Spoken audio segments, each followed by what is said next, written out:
And then I'll share the screen here, and we'll go right to the slides if I could find them. It's always kind of a challenge for me. Let's see if I can do this. Okay. All right. Now you're going to have to help me here and see. Can you see a slide that says teaching subject matter with technology? Not yet. Not yet. Okay. I'm still seeing the home schedule, back to meeting, Okay. your settings, your account actually. Okay. Let me see if I can get it in there then. Mm-hmm. Okay. Now can you see it?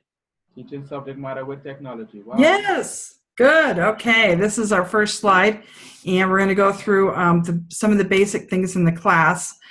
This is about the course description, and basically, it's how to. This course is how to use technology within your subject matter. So yours would be math. Do you ever think that you might be teaching another subject area, or are you pretty much set on the math? I'm pretty much set on the math, but I would also like to find out information in terms of introducing literacy in my math content. Literacy. Okay, that sounds good. We'll be able to go through that. Every module that we go through has different course learning objectives. Okay. And so these are the course learning objectives that you've read in the syllabus. And so they're pretty straightforward. We want you to be able to teach your students how to become technology proficient in whatever level that they are at. And that's really important for them because they live in a world of technology. And then we need to know if there are technologies out there that the students could learn, could use in the classroom, what are they? And how do you get those resources into your classroom? So those are some things to think about for our course. One thing I wanted to point out is that the grading scale in the syllabus is incorrect. It says that discussions are 40% of the grade, but we're gonna split that. Discussions will be 20% and webinars will be 20%. And all you need to do to get a score for a webinar is to participate live. But if for some reason you cannot participate live, then you can write a 100-word summary, which is only like a paragraph on what you learned, and then you get 100%. So it's kind of a quick way to get an overview of each module and an opportunity to ask questions. So Christian, have you had any other courses with the University of the United States University that had webinars? No, I haven't. Okay, so we're going to try to start, getting these webinars going, because you actually learn more when you can interact with other students and with the professor.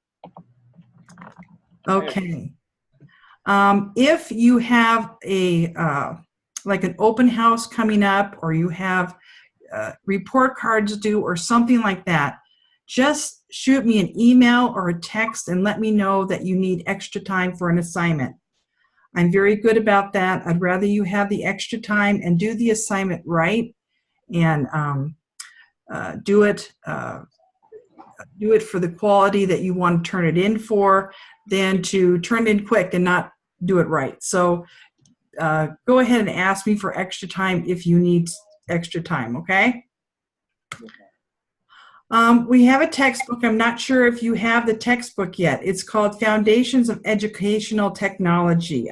Were you able to order that yet, Christian? No, I wasn't able to order it yet. Okay, that's all right. As soon as you can order it, I'm going to give you a quick summary of Chapter 1. We were supposed to read Chapter 1 and Chapter 2. And Chapter 1 goes over what really is technology. And then the Spector, he's the author, he addresses what is education. And then he goes into what is educational technology.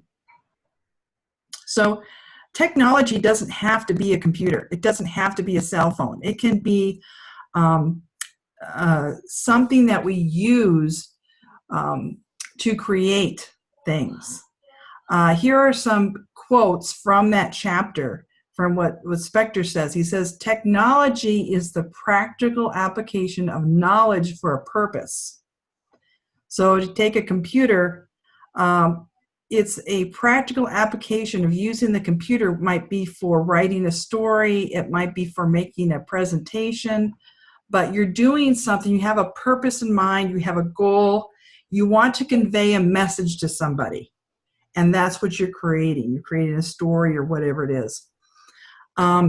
One of the key elements of technology, and I've noticed this throughout my 20 years or so of teaching, is technology is constantly changing, and there's new devices out there that we need to keep up with. As technology changes, so does the things that people do with technology change. An example would be the Apple Watch. A watch isn't just a watch anymore. You know, if you have an Apple Watch or even a Fitbit, Right. There's so many different things that it does today, and it's what people do with it that makes a watch different. It's not just looking at the time. Affordance is a word that you'll come up with this chapter, and they say affordance means what you're able to do with technology. So what affordance does technology have in our day and age? I saw this quote from Albert Einstein. I just loved it. He says, "Imagination without knowledge may create beautiful things. Knowledge without imagination can create only perfect ones." So it made me think about that, about how imagination is so key in what we do, and in that way we can make beautiful things. Now, what is education?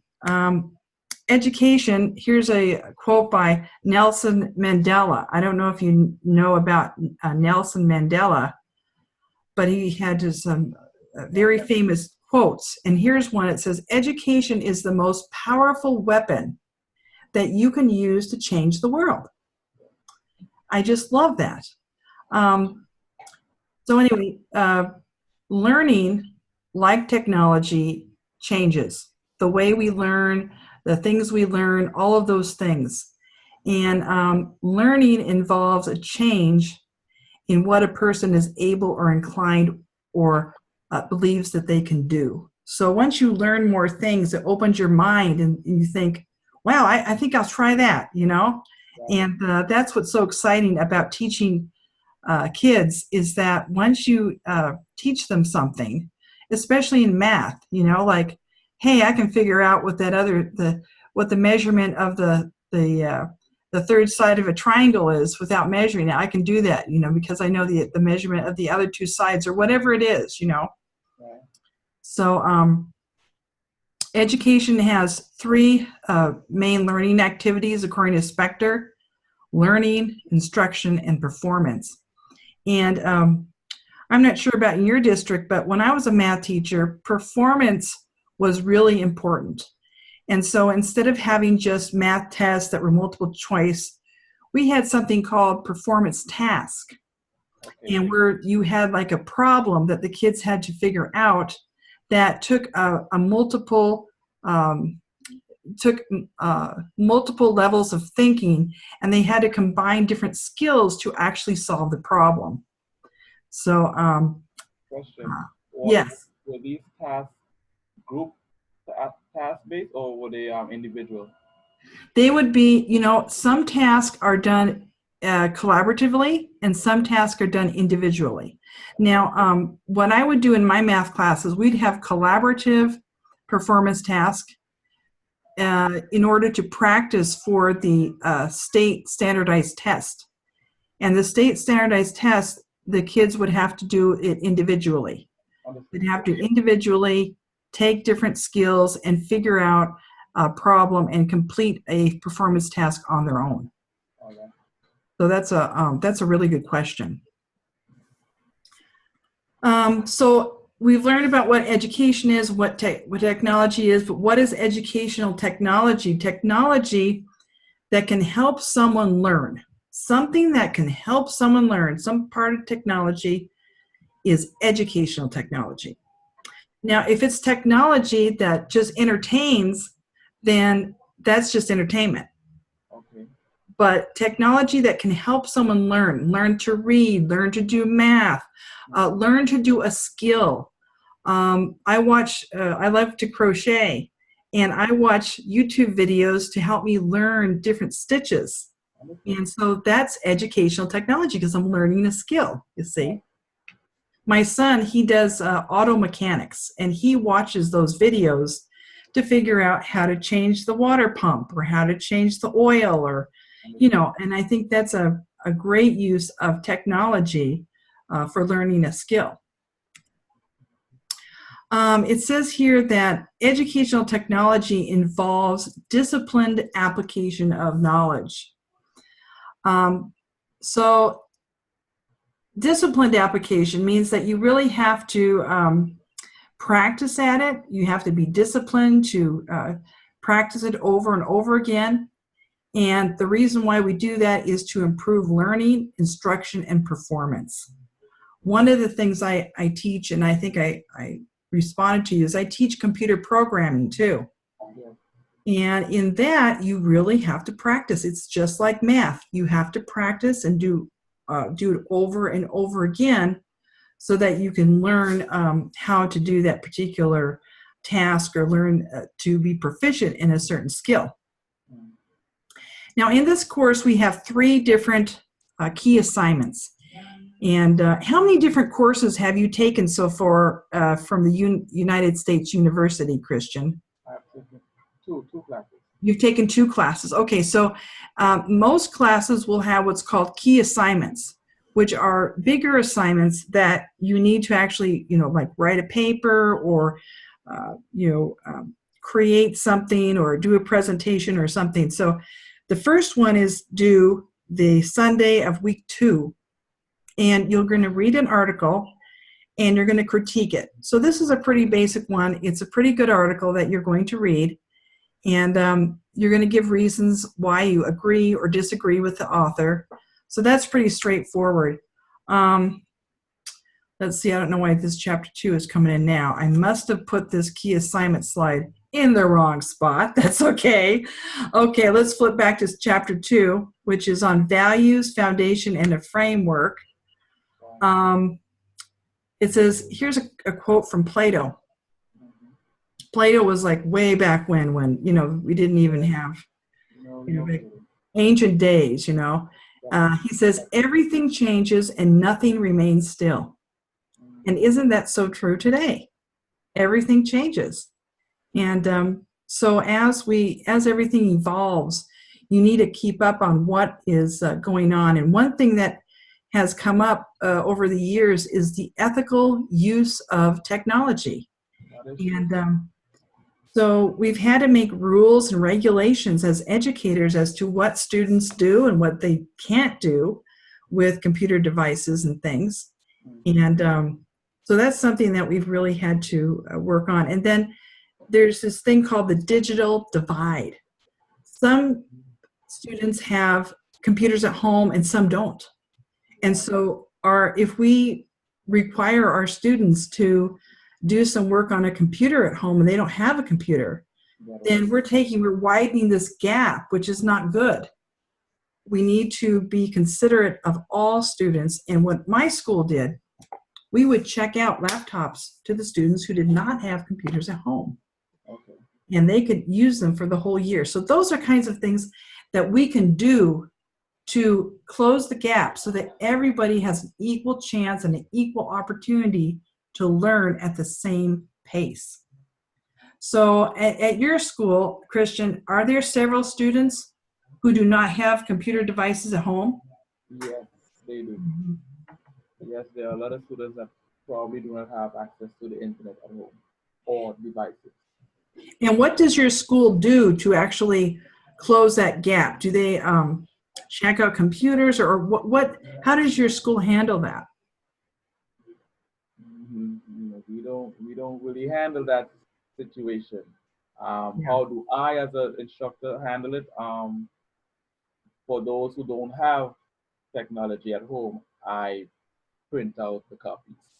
Yes, yes. And and that's good to do.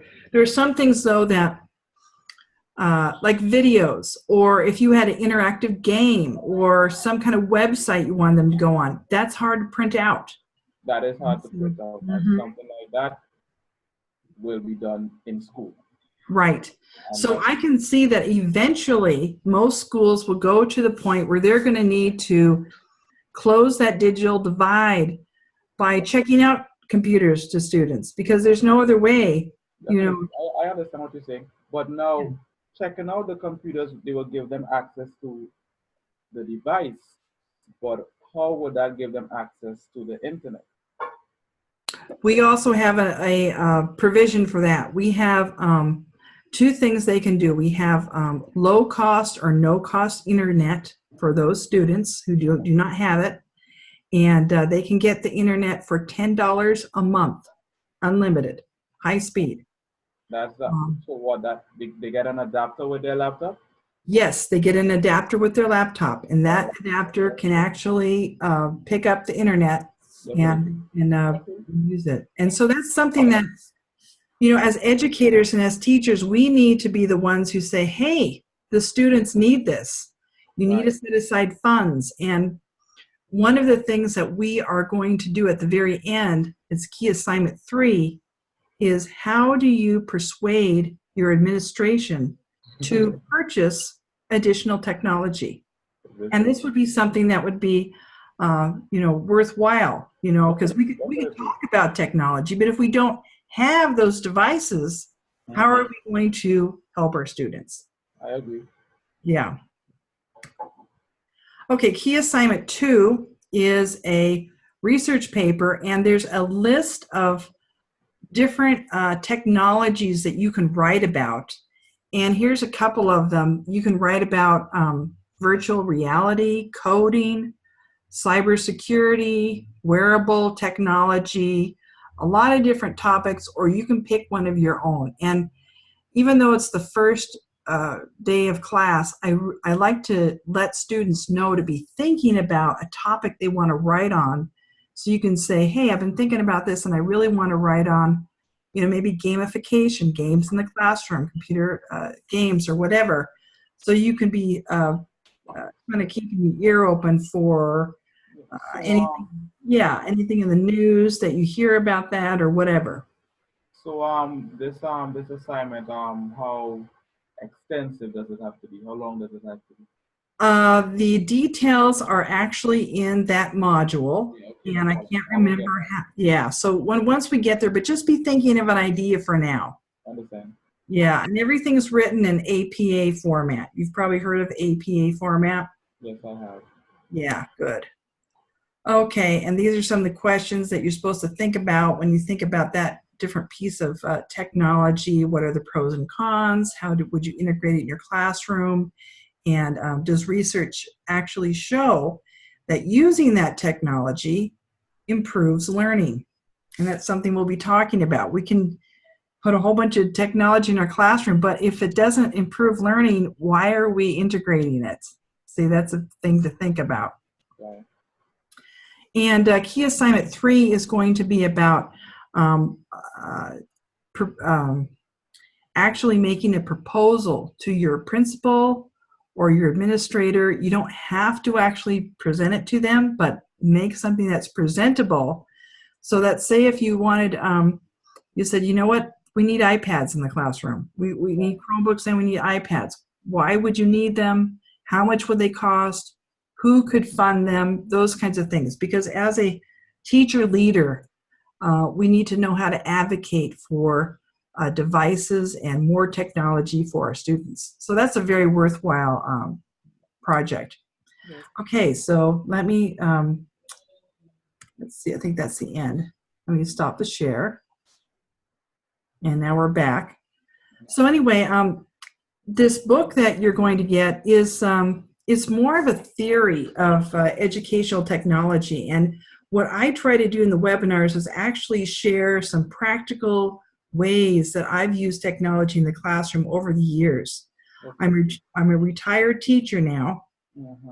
I'm not in the classroom, but I've had several years of teaching technology in the classroom, and I really enjoyed my time doing that. I also speak at technology conferences. We have one coming up this month where I'm going to speak at, and that's where I go to find out about new technologies so I can share them with you and other teachers. So what questions do you have? I'm going to stop the share now, but so that's the end of our presentation. Yes. And then